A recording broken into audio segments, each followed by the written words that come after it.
Hello and welcome to the Master Plumbers CEO update for April. Look, as you've all been aware, we've had some extreme weather across the whole motu in the last month or so. We've had cyclones, we've had flooding, we've had tornadoes just yesterday, and of course a couple of earthquakes. That means that our resilience of our system, particularly our infrastructure, has been under huge pressure. What I'm most proud of though is the collective effort that both Master Plumber members, our business partners and our wider community have come together to raise money for our affected areas, particularly up the East Cape and parts of Auckland. We know there's some real effect there for our members, and some of them have lost all their homes and possessions, which is incredibly sad. But again, we've come together. The Master Plumbers Give a Little page has raised more than $56,000, and we're going to make sure that goes to the affected members in the industry for community projects and also to help some relief for those people personally affected. So now just an update on our advocacy projects. We're really pleased to announce the changes to the CCA, or the Construction Contracts Act. That will give better support for subcontractors when they're dealing with retentions and making sure a couple of things that are happening. One, the main contractor now must keep the retention funds separated in a separate bank account or a trust. Two, they must report 3 monthly on the retentions and make that readily available to all subcontractors. With master electricians and the specialist trades, we've been advocating for these changes. The key other changes are that directors are personally liable for penalties of up to $50,000 and companies up to $200,000. And MB will police this to make sure compliance is across the industry. These are key changes that we've been advocating for a couple of years, and it's really important now that we hold main contractors to account. I still maintain the best way to deal with retentions is not to have retentions at all. But obviously when you're negotiating contracts in the commercial sense, retention still will be required. And the best process we've got now is to protect subcontractors, particularly with any liquidations that unfortunately do occur from time to time. On other news, I've recently returned from a gas sector industry meeting across in Australia. And what the most exciting thing about that trip was to see the biofuels really in action across Australia. This is a massive opportunity for New Zealand, not just for the gas sector, but also around waste management. You would see today in our notices, there is an announcement from First Gas around curbside food waste. And what that means is that will give us a renewable gas sector that will be available for all New Zealanders in the future. This is what we've been working through with our transition strategy, making sure that gas in the future is from a renewable source, and we continue with gas connections in a gas industry that is so important for our sector. In relation to training and apprentices, obviously we've got some hiccups that have been occurring with the road changeover.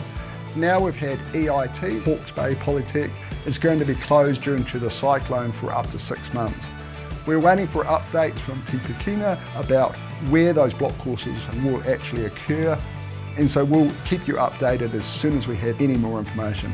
Regarding conference, I'm really excited to announce we're all but full with our conference registration, so we have more than 300 attending the full conference, and our dinner being more than 350, including some of our industry winners, is all but sold out. So we're really excited to have a great conference. It's a great turnaround for the industry to make sure we've got a strong participation in the South Island, and I look forward to seeing all our members and branches across the country in Christchurch on the 3rd and 5th of May.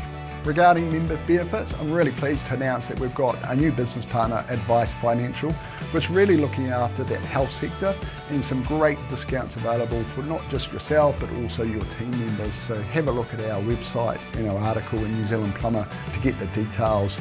Please reach out. They're really keen to help your businesses and make sure that you've got a competitive offer in the marketplace. Other promotions we had was obviously World Plumbing Day, and World Plumbing Day really features the health of all the world when it comes to sanitation and clean water, which is obviously really important for all New Zealanders.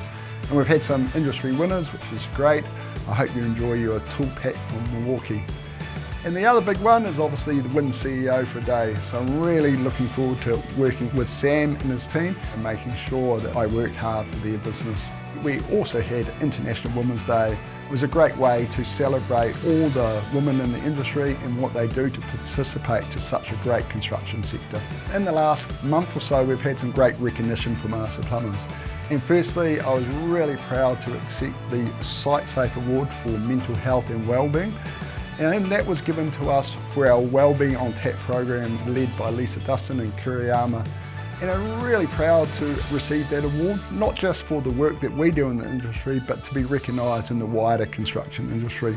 Also, Lisa Dustin was a finalist in the HR Awards, which is an incredibly competitive competition, and to be recognised as a finalist for the HR Awards across the whole of New Zealand is a huge contribution that Lisa has made to the wider HR community. And finally, I was lucky enough on behalf of the team to receive the AUSSE, one of the influencers of 2023. And I just really want to acknowledge that this isn't about me, this is about the whole team and how they've contributed to Master Plumbers and making sure that the association is spreading value for all our members and also the advocacy work that we do for the sector.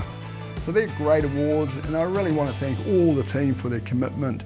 It's been astonishing to be able to get recognised, and I thank everyone for their contribution. Finally, from me, we're moving into autumn, and that means we've got some weather changes and it's getting dark earlier at night.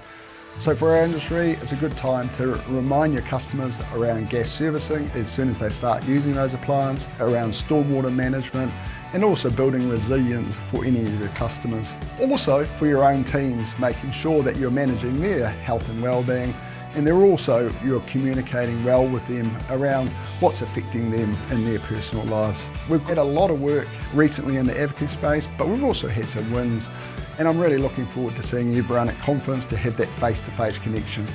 So keep well as we go into autumn, and I will see most of you in the conference on the 3rd and 5th of May.